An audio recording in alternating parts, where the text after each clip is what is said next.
I wanted to talk a little bit about the tuck jump to handstand because it seems like it's a simple movement, and then when a lot of people do it, they make all kinds of mistakes that I never even anticipated. So I'm going to go through how to do this movement, what flexibility means in terms of the tuck jump to handstand, when in your practice you should start to utilize and learn it, and just a few tips and tricks towards improving it. As always, this is just my perspective based on my experience and my observations, so this is not the end-all be-all tutorial of what the tuck jump to handstand is. It's just a few tips and suggestions to hopefully help you understand your process a little bit better. So if you watched my video on kick to handstand, we're going to follow a pretty similar technique. You just have to modify it. So the starting position, right? Ideally, you have the flexibility to touch the palms flat with your legs straight.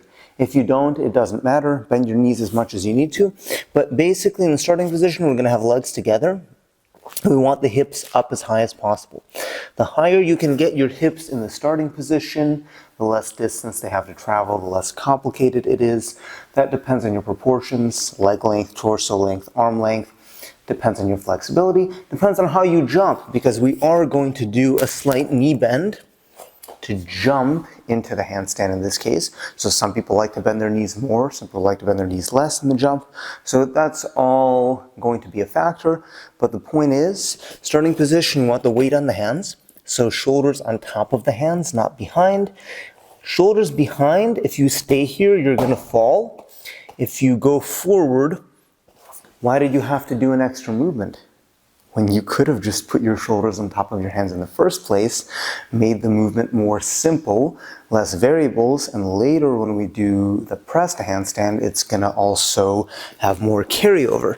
So shoulders on top of the hands, put the weight in your hands. Hips high, legs together. Tuck we're generally going to do with legs together. There's nothing wrong with doing it legs apart. Some people who lack flexibility can get a deeper tuck with legs apart. Just aesthetically it doesn't look as clean. So we're going to stick to legs together. And this is what needs to happen. And this is where a lot of people make mistakes. So the hips, if you look at the starting position, even though my hips are up as high as possible, they're still not above my shoulders. And in order to get a decent handstand alignment, I want to get my hips above my shoulders. Now in the tuck, I'm not going to get into the tuck mechanics too much, but we have the legs in front of the body, which means I don't just want to get my hips above my shoulders. I actually want to get my hips a little bit in front of my shoulders to counterbalance the legs and to keep the arms vertical. So something to think about, but think about where your starting position is. Think about, you might have to take a photo of yourself. Think about where your hips are in relation to your shoulders and what's the path, what's the trajectory they have to follow. Because that's one of the common mistakes people make as well that I'll get into, is they only go up with the hips. When in fact, the hips probably need to go forward, maybe more than they need to go up. So once I've established that starting position, I'm just gonna start jumping, right? Bend the legs, get them up. Don't worry about tucking the legs yet. Just feel what that jump does. And the important thing when I do this jump is I'm pushing down with the shoulders. I wanna keep that same push down the whole time. I don't want my shoulders to collapse. I don't want my shoulders to go back like this. I don't want them to dip forward. I just want the arms to stay vertical the whole time. And to do that, it's going to take a little bit of manipulation later on of that hip trajectory that I talked about. So, second step, bend the knees. Don't worry about going full like heels to butt. Just a slight knee bend, because I'll talk about later in terms of flexibility. What you don't want is this. You don't want hip extension with knee flexion. You want hip flexion and knee flexion. So just get the hips up and forward. Bend the knees. I'm not hitting a handstand.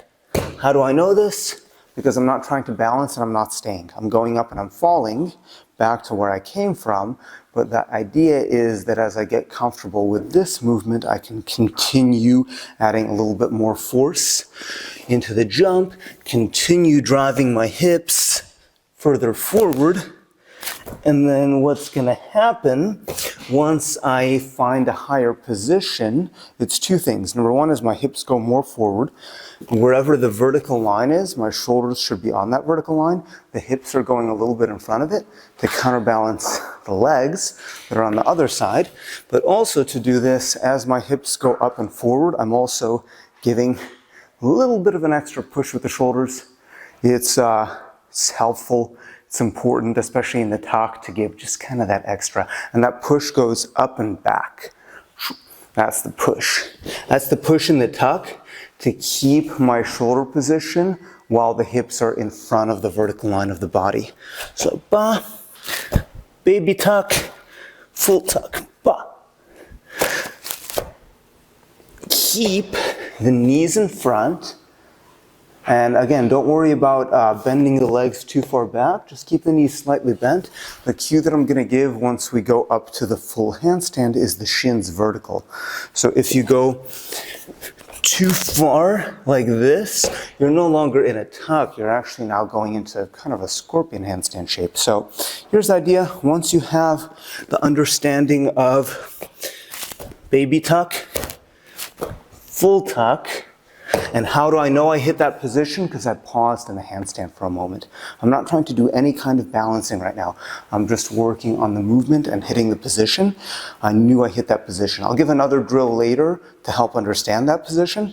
But once you hit that, then we start extending the toes all the way to the ceiling. So the hips go forward. Ba, ba, ba, ba, ba. So see, that one was short. Why was it short? Because my hips didn't go forward far enough. So when I extended, where did my feet go? Up to the ceiling? No, they went that way. So that's, you can't see your legs, of course, but that's kind of a visual cue that you want, is hips go up and forward, toes to the ceiling. Ba, ba, ba, ba, ba, ba, ba, ba, ba, ba. And notice the weight's in my arms the whole time. So when I land back on my feet, I'm not shifting back here. I keep my arms vertical because the idea is that's the efficiency, is keeping the arms vertical, and I want my body to move around my arms. So do this for reps, as many as you need to. Remember, starting with the shoulders on top of the hands, hip as high as possible, hips go up and forward, ba. Hips go up and forward, toes shoot up to the ceiling. It's not about balancing right now, it's about marking a solid position consistently. So hips go up and forward, ba, ba, ba, ba, ba, ba, ba, ba, ba, ba, ba, ba, ba, ba. You can make the noise if you want to.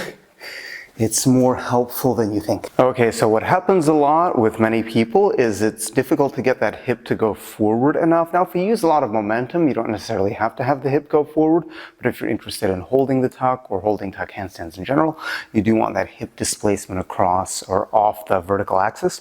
So really nice drill that you can use the wall for to help understand what it is to get the hip forward enough. So it's gonna look like this. Make sure I'm in frame. So my hands are pretty close to the wall, maybe about 3 inches from the end of my finger to the wall. So what I'm going to try to do is do my tuck jump, not extending, and I want to touch only my butt to the wall. So this means, because my arms are on the vertical line that's a couple inches away from the wall, in order to get my hips forward, I have to get my butt to touch the wall. If my head or my shoulders touch the wall, it means that I've collapsed, which is not something I want in any of these movements. So it's gonna look like this.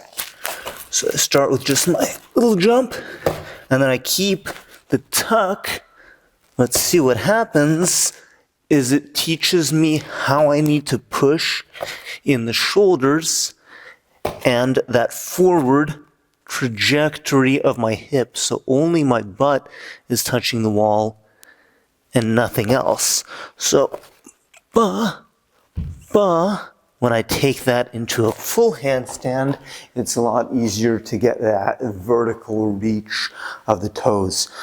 So this is another drill that I think is very helpful to understand kind of the details in refining those mechanics of your tuck jump to handstand. And now as far as when to include this in your practice, It's a fairly basic move, but I do think it's more complex than the kick to handstand, right? So I typically teach the kick first to beginners, because with the kick, you have this forwards and backwards counterbalance of the legs, and that can make it a little bit easier to find that hip position, though it does have its own complications. So typically after you're fairly consistent with the scissor kicks to handstand is when you can start training tucks.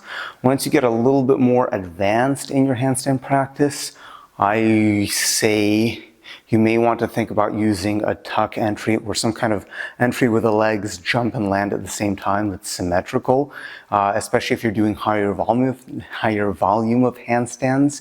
Because if you're doing, I don't know, for example, 50 sets in a session and you do 50 kicks with one leg because that's the way that you're used to kicking, you're going to build a little bit of imbalance. You can alternate legs, but you may not remember to. So once you get into higher volume of handstand balance practice, I would actually recommend either a tuck straddle or pike. In this case, the tuck is generally going to be the easiest two-legged entry to learn for most people. So yeah, hope this was helpful. Just getting into a little bit of the mechanics and a little bit of the refinement of how to do this movement, and if you can already do it, how to do it a little bit better, right? Because that's the name of the game in not only hand balancing, but a lot of disciplines. So yeah, I hope this video was helpful. Let me know what else you want to see, and I'll do my best to get it out there. Otherwise, at this moment, I'm teaching online workshops once a week. I have my online training group where we do different topics, and I post exclusive instructional content on there. And I do one-on-one online coaching as well if you're interested in specific advice or suggestions. So yeah, let me know what else you want to see. I appreciate everyone's support, and I'll see you next time.